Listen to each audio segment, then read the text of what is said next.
Thanks, everybody. Thank you for the introduction. Distinguished guests, allies, and partners, I'm pleased to be here to discuss the critical moment in which we find ourselves today. As the Assistant Secretary of War for Industrial-Based Policy, I'm responsible for guiding the Department's efforts to cultivate and sustain a defense industrial base that not only meets America's needs, but also the growing demand for U.S. capabilities from our allies and partners around the world. We are all aware of the long-standing challenges in our defense industrial base, from brittle supply chains to an aging workforce. I won't spend time detailing problems that are already well understood. I will say that we need to hit the gas and accelerate production and delivery. Speed and volume are the order of the day. I have to say, this is the best job in the Pentagon at the best time. I am honored to lead a team that is working day and night to ensure we can outpace our adversaries and maintain our technological edge, such that any fight we choose or that which is thrust upon us is an unfair battle. Our approach is built on 4 pillars. First, we are making strategic investments in our supply chains and our workforce. Our goal is to ensure the critical materials and infrastructure our military relies on can deliver needed capabilities at speed and scale. For example, our Defense Production Act and Industrial Base Analysis and Sustainment programs invested nearly $2 billion last year to bolster supply chain resiliency. You may have read about some of the investments we've made into critical minerals, electronics, batteries, and manufacturing tech. We also have more than 50 programs providing training, apprenticeships, and financial aid for those seeking to enter the skilled trades. These programs are vital to our defense industrial base, helping to fill some of the 800,000 defense manufacturing jobs that are currently open and the 4 million vacancies we anticipate over the next decade. My team is also currently developing a new initiative to create a resurgence in skilled labor development, a national campaign to connect people not just with jobs, but the fundamentals of a new career in the trades. Second, we are working to safeguard our economic security. We believe a strong economy is the bedrock of a strong defense. That's why my office publishes the 1260H list of Chinese military-affiliated companies operating in the U.S., providing transparency on this critical issue. We're also complementing that with enforcement of Section 805 authorities that will help us further de-risk defense supply chains from malign threats. We also help secure industry by reviewing key domestic and international mergers and acquisitions. We lead the department's work on the Committee on Foreign Investment in the United States, or CFIUS, to protect against adversarial capital and influence. And as of this year, we are newly responsible for scrutiny of outbound U.S. investments. Third, we actively support and mentor the small businesses and new entrants developing the next generation of technology. Through our 93 Apex accelerators, we connect innovative companies with defense customers who need their capabilities. And in one recent case, we helped a small business that created a new 360-degree camera link up with a major prime contractor and the military services. Their product is now in the field delivering capabilities that are next level to the warfighter. Over the next year, we will launch a series of online solutions that will assist thousands of small businesses to meet our evolving cybersecurity requirements, enter into, and succeed in the defense market. And last, we engage our allies and partners around the world as they work to revitalize and improve their own industrial base. We do this through bi- and multilateral engagements. For example, you may have heard about the Partnership for Indo-Pacific Industrial Resilience, or PIPER. This multilateral forum includes 14 Indo-Pacific and Euro-Atlantic partners collaborating to accelerate contributions to regional security and industrial resilience. Recognizing these challenges is important, of course. More critically, we are making real progress to address them. As Secretary Hegseth announced last November, the first ever acquisition transformation strategy represents a significant leap forward. It is designed to move our acquisition enterprise from a system dominated by a small number of large firms to a more dynamic, commercially oriented ecosystem that can scale at speed. If you haven't already, I encourage you to download the strategy from the Department of War website. I would like to note several significant industry announcements that show how the acquisition transformation strategy is currently in action. Last week, the department announced a new engagement agreement to more than triple annual production of the PAC-3 Missile Segment Enhancement, or MSE, interceptor. This new model supports the Secretary's imperative to stabilize demand, longer-term contracts with much higher volume, all to drive the stable conditions necessary to secure the vital industry investment necessary to accelerate and scale production further. Also last week, L3Harris announced the sale of a large stake in their space propulsion business. CEO Chris Kubasik said that enabling the arsenal for freedom requires action, and this is a great example of that. Building on that announcement, this morning, DOW announced a transformational billion-dollar investment to L3Harris that is a down payment on bringing stability and scaling capacity in our rocket motor industrial base. We will couple that with invigorated efforts to leverage capacity from the many new rocket motor firms eager to deliver on our future requirements. These industry announcements reflect how we seek to drive change top-down with a substantially increased demand. We are concurrently engaged in regulatory reform, reducing bureaucracy, incentivizing more balanced risk-taking, and building direct partnerships with suppliers at every level of the industrial ecosystem. Congress has secured $150 billion in appropriations to support defense and national security priorities via the One Big Beautiful Bill Act. This comprehensive legislation was negotiated between the House and Senate with close collaboration by the White House. With these resources, we are working with our industry partners to engage and energize defense manufacturing at a critical moment. Specifically, the bill provides more than $8 billion for direct investment via the Industrial Base Analysis Sustainment Fund within my office. And of that, $5 billion alone was appropriated specifically for investments in critical mineral supply chains. As we work top-down to increase demand, we are also working bottom-up to provide industry the critical enablers, like minerals, necessary to deliver upon our aggressive targets for increased speed and volume. I also recently spent some time in California visiting some of our industry partners. I saw firsthand how new entrants, established companies, and mid-tier suppliers are all positioning themselves for this new area. From advanced manufacturing to the integration of AI, they are breaking new ground to help accelerate capability delivery.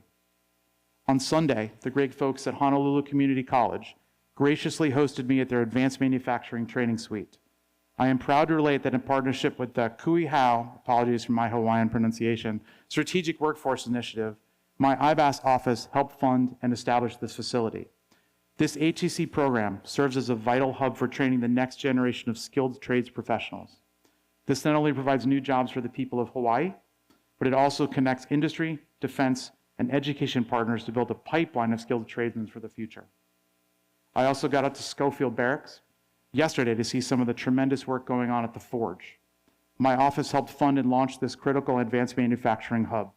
They're using 3D printing, precision machining, casting and forging, and digital engineering tools to provide replacement parts and advanced components for warfighting systems and platforms. This is a first step to developing expeditionary manufacturing resilience. Pushing manufacturing technology forward directly into the hands of our warfighters offers the greatest potential to keep pace with the changing nature of war. Watching young soldiers and Marines building airframes and batteries by hand is absolutely the most motivating thing you can imagine. You should get out to see it. In time, these tools, both at the Forge and pushed even further forward in the field, will provide new opportunities for prototyping and exploration with our regional partners and allies. On-demand production capabilities, like those represented by the Forge, will help us more rapidly foster interoperability and standardization with allies and our partners. Co-production with allies, such as munitions with Australia and advanced missiles with Japan, streamlines logistics and operational planning. These initiatives make our supply chains less vulnerable to disruption by any adversary. I can imagine a diffuse system that can produce parts and even complete systems like drones locally, offering new options for sustained operations.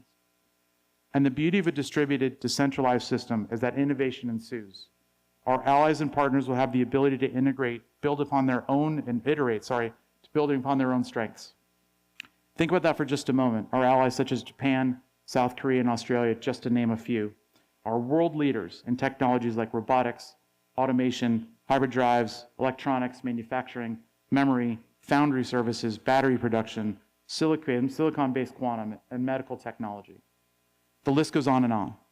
I can only imagine the innovations these countries and their militaries can deliver with native variants of the advanced manufacturing capabilities that I saw at Schofield. By working with our allies and partners to leverage their own unique manufacturing models, we put the adversary in the horns of a dilemma. Often we hear about how large China's manufacturing capacity is. Creating a distributed and decentralized on-demand capability will help close gaps in ways they don't yet anticipate.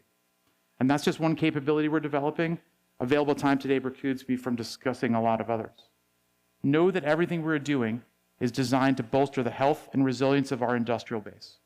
By forging these direct relationships and investing throughout the ecosystem, we're ensuring we have the capacity to meet our warfighting demands. Success here is fundamental to our national security and the ability to be a reliable partner on the world stage. As we continue this path, I want to extend an invitation to my colleagues among our allies and partners and in industry, government, academia, and the media. Share your expertise. We need your insights to help us refine our processes. You work within this system every day. Help us understand where we can make the most meaningful improvements for the future.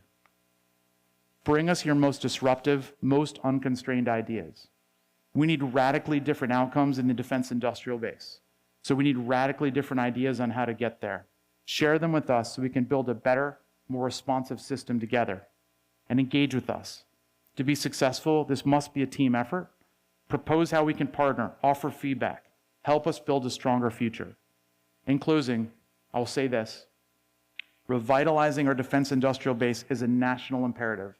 This is the American public, our allies, and our warfighters are counting on us to get this right. We must succeed. I want you all to be active partners in this successful endeavor over the long haul. Thank you.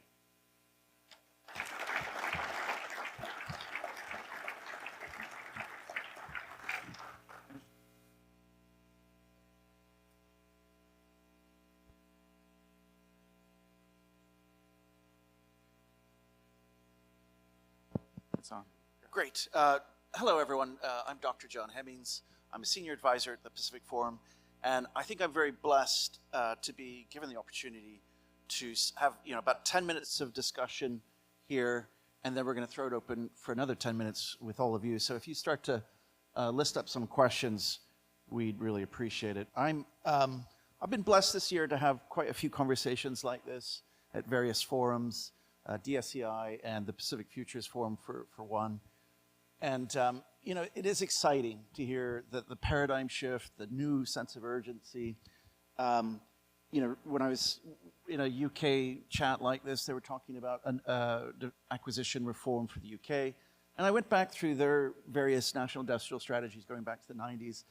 And I began to realize that, every single strategy mentioned defense acquisition reform. I also note just ChatGPT, that expert told me there's about 100 various forms of defense acquisition reform in the US system, legislation, but also parts of NDAA policies. And I'm very excited about the acquisition transformation strategy and all the great work you're doing.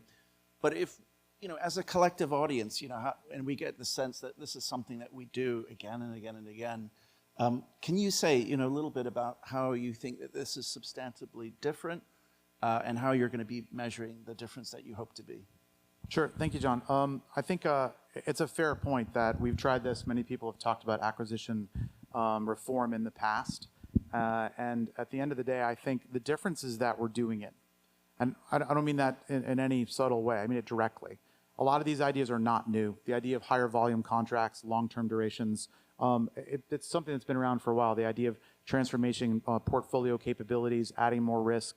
These are things that have been well known for a long time, 25, 30 years. We've discussed this. No one's done it. They've done it in part. They've done it in pieces. Each individual team has come in with talent, with leaders that wanted to do it.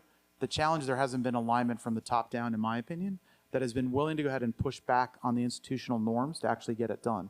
That requires breaking sort of stereotypes. And it's a challenge for people to accept the fact that change is coming. Change is a threat to people's revenue streams. It's a threat to programs. It's a threat to the way things have operated.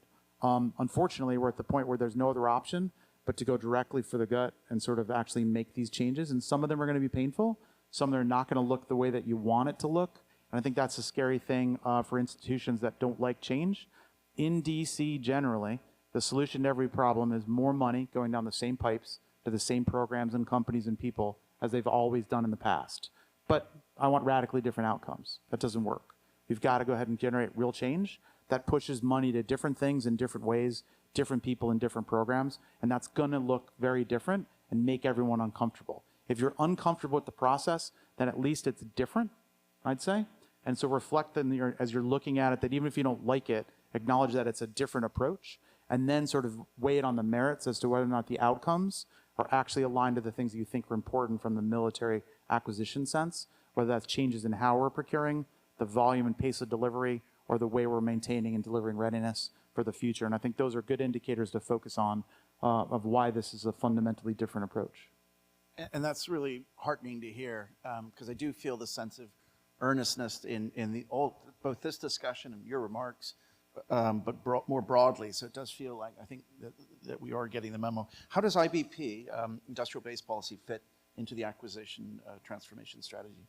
Sure, it's great. I mean, first of all, I'm honored to be working for Secretary Hegseth, Deputy Secretary Feinberg, and the Honorable Mike Duffy as part of the team that's responsible for this transformation. We're thrilled at the amount of resources that the Congress has given to industrial-based policy across our 4 teams: small business, mergers and acquisition monitoring and investment monitoring, industrial-based resilience, which is our $10 billion fund, and then our work with international cooperation. We have an incredibly broad mandate to plug in and address gaps and seams, is what I would sort of view it, is that these are things that need to be done. A lot of it is around helping close the gaps that the services have been unable or unwilling to address over time because of institutional momentum. So things like workforce, which is, am I responsible for the local workforce? Yes, but it's really a state and local issue. I want to go ahead and grow my capabilities and expand. But if you don't have someone that focuses on that specifically, then we wind up in a situation where programs want to grow, companies want to grow, but there isn't the core workforce that's available. And so we make investments, as we've done in Hawaii, as we've done in Virginia and the Gulf Coast, to actively work on addressing those issues. And that's been met over time, and this is something I've inherited, which I'm thrilled to be leading this team, that the Congress has resonated with. It's been a bipartisan, very supportive effort to go ahead and invest in these capabilities to make sure that we have the resources to not only address things, but address things in a way that there's enough scale to them, where we're addressing the problem fundamentally. We're not just throwing money at it in a transient kind of way. And that's what really makes me excited, is that we have the resources in the team to move things from red to green. That is, we can find problems. Once we commit to them, we actually have the capacity to actually move that needle and make sure that we're addressing the problem for the future, hopefully taking that problem off the list for future leaders and giving them the opportunity in the trade space to solve new and potentially more challenging problems at the moment. I'm very excited to hear labor force, workforce mentioned in that. In some of the Pillar 2 events that I moderated earlier this summer, at DSCI, workforce is always mentioned, but it's always last.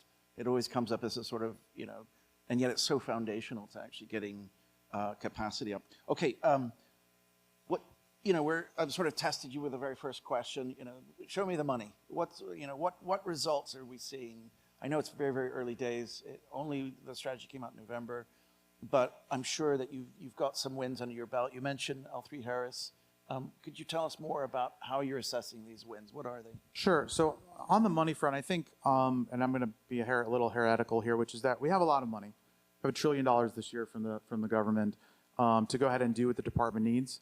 However, if you look over the past decade, almost everything's worse than it was a decade ago, even with more money. We have incredible authorities. In fact, this is one of the most compelling things in my discussions with the Senate through my confirmation process, was a bipartisan commitment to the industrial base and to getting better, and a bipartisan shoulder shrug and hand waving of, I don't understand why things are worse. How do you have all these resources and authorities, but it's not better?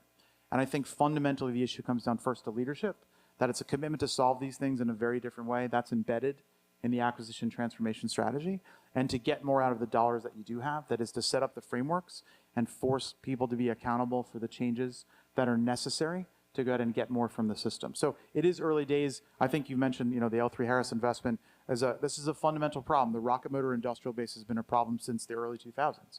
We've known this. The problem has gotten worse. But all of a sudden we find ourselves in a window where we need more rocket motors. We have a leadership that's willing to go ahead and solve that problem more or less permanently, we believe, by investing in it, by scaling capacity, and also by bringing in a large number of new entrants that are incentivized to go ahead and participate in the space. And so we're working collectively across the board to do additional scaling of the current providers for most rocket motors, and then also finding and carving out capacity for secondary sourcing on many of these motors as well, so that we're bringing in and growing an industrial base that will be far more stable for the future, and will have the capacity to surge in a way that we haven't in the past. I mean, that's using the available dollars at the moment. That is a choice to do that more than anything else, and I think we can get a lot more for the money that we do have today. Yes, more money will be necessary in the future. The president has articulated his objectives for for next year's budget, which is fantastic. But at the end of the day, we need to maximize the impact of every dollar we do have and that we're spending. And in preparation for this discussion, I did see Lockheed Martin and I believe it was Element USA are also being flagged as case studies of success, early success. Knock on wood.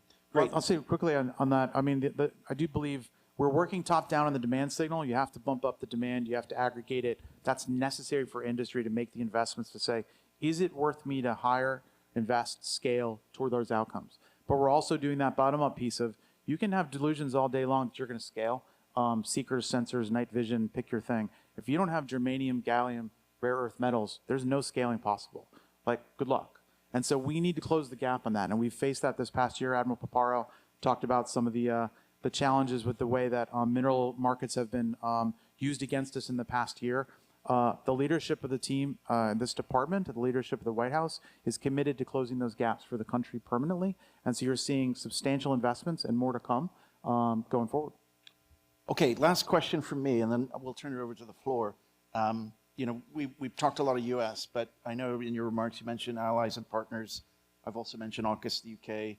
How do we best engage allied suppliers both overseas and in the U.S.? What's our best engagement strategy?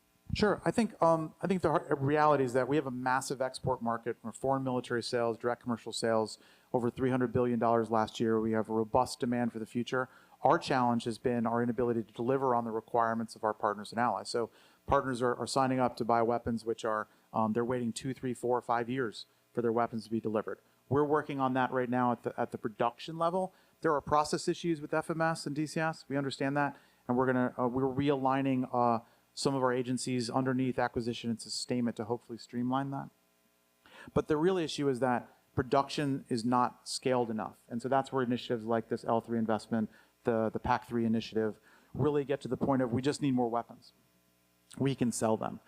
So we're not likely to buy all-up rounds from our partners. That's not the way there are certain things we buy from certain partners. But at the end of the day, what we can do and we want to do more of is buying at the system component level to replace sort of malign threats from, sort of like supply chains, which are very questionable. We want to work more to bring in components from our partners to make sure that we're integrating supply chains through our trusted sources. There's an incredible number of things we can and do buy from our partners. We need to spend more time to make sure that American industry is working with those European and Asian partners, Japanese, Australian, South Korean, et cetera, to make sure that we're tightening those networks. And we think that there's a natural incentive to do that, given sort of the tight ties. And the more we operate together, the more we incentivize and drive those discussions, the more likely industry is to find ways to go ahead and collaborate and drive economically efficient ways of meeting our needs. My apologies. A slight subset of this question.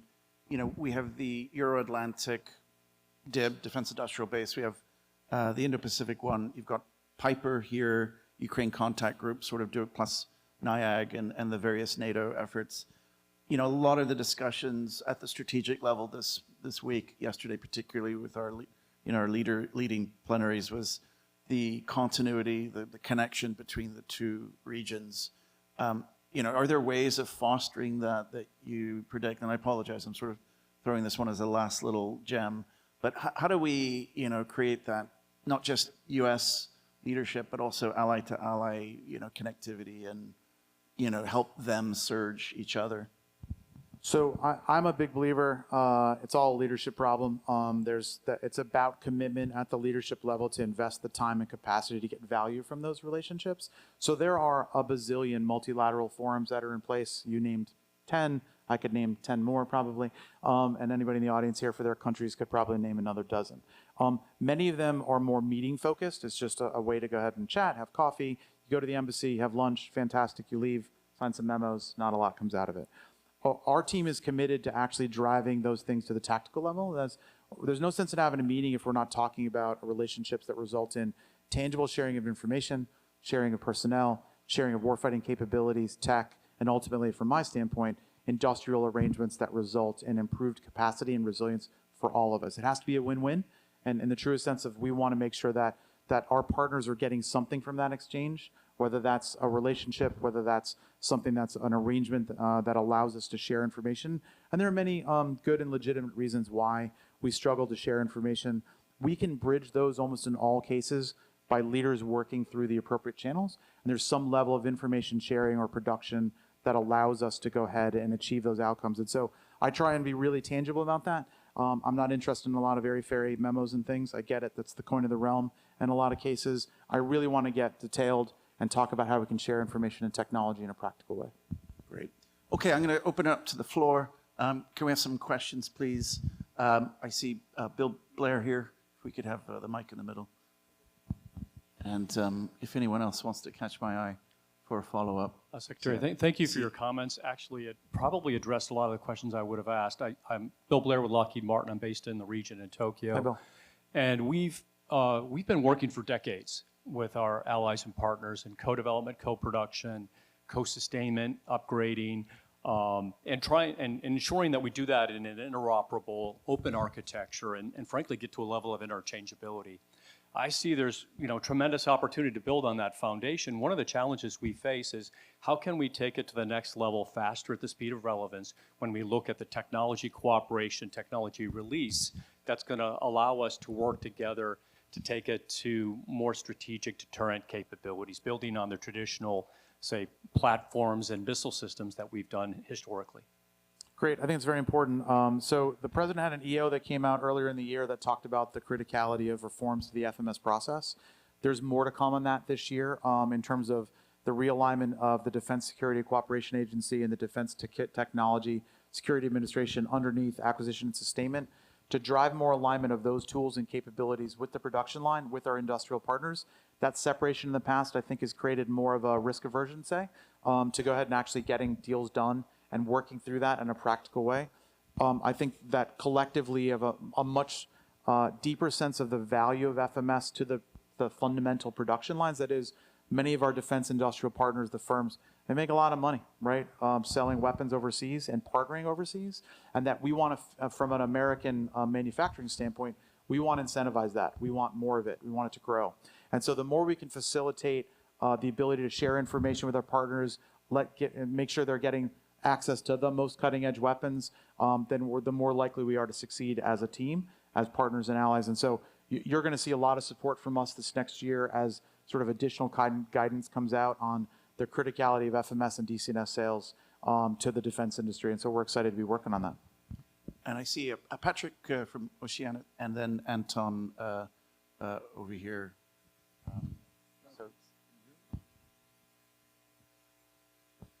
Patrick Sullivan with Oceanet.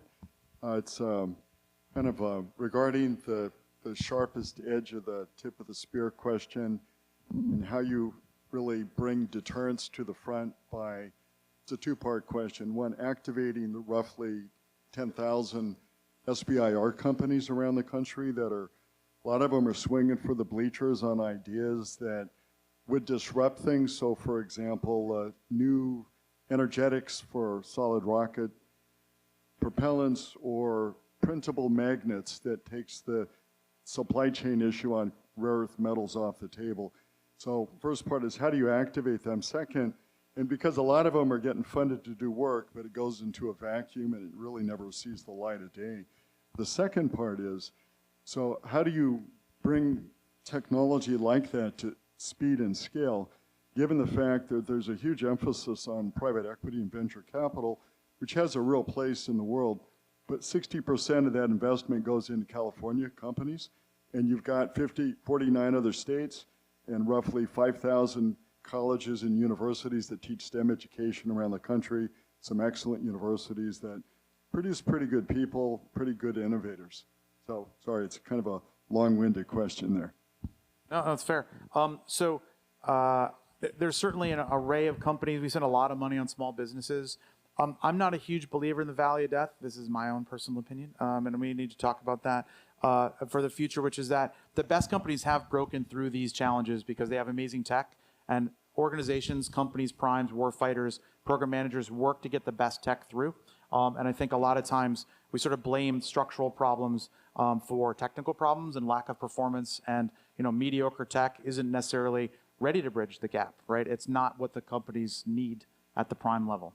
And so what we need to do is invest and find the best tech and make sure that we're incentivizing leaders with the power and the flexibility, the agility, the nimbleness to work through those programs and bring in the best firms and make sure that they're doing it in an organized way. We are providing an incredible amount of support to businesses. We're tracking 20 or 30,000 firms as it is just now within our small business office. In addition to many of the SBIR firms that you're talking about, there's a large apparatus in place and a lot of support from Congress to make sure that we continue to invest in and leverage more from those small technology firms. I would like to see a shift in our small business funding to incentivize more tech-related firms. So for every dollar of spend that I go to a small business that's working in a technical field, weapons, engineering, something that's related to a program, readiness, that will get more credit for the companies that are working with those firms, because those are the kind of businesses that you're describing are the ones that we want for the future and that are actually providing the next generation of metal benders and tech firms. We've struggled to help those companies bridge and get enough attention because I think the system is more balanced than sort of just small businesses generally. So there's a lot of work underway right now to go ahead and look at the incentive structure for those pieces. I think you're going to see some changes from SBA, which we will follow and sort of drag along with for the future. And I think that's going to be an interesting time to get more from these businesses now. Anton, you're next, and keep it. I think we're just really against the time, I'm afraid. The Brief clock. as always. Anton LaGuardia of The Economist. I wanted to ask you about the promise and challenges of working with allies and partners. On the promise side, you've spoken about cooperation with various countries in the Pacific. I wanted to ask you about the prospects for a submarine building together with the South Koreans. On the challenge side, especially in Europe, there's a lot of worry about overdependence on the United States at times when the alliance is under tension, and also tariffs are an irritant. Can you tell us about that? So all well above my pay grade, I think I'd say. The reality is that we have very robust relationships with our allies and partners across the board. We're working diligently every day to build upon all these multilateral and bilateral engagements that we have. We have terrific discussions. I have discussions here with our Japanese, Australian, and British partners, among others. And so those meetings continue. Honorable Duffy went over to Europe recently for the meeting of all the national armaments directors and had fantastic discussions with, I think, 24 or so armaments directors from NATO that reflected the deep, meaningful levels of cooperation that we have and commitments to each other to go ahead and continue to develop weapons programs and to share weapons both at the component and at the end item level for the future. So we're excited to be a part of that and doing what we can. We're actually investing overseas as well. We've done investments in Australia recently on minerals. We've done investments with other partners.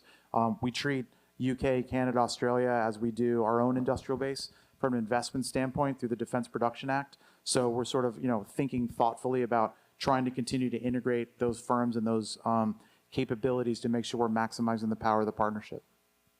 Assistant Secretary, I'm very sorry. Unfortunately, we've hit time, but we'll move over to the side, and if people want to chat, maybe we can find some space at the back to continue the conversations. Thank you very much, sir.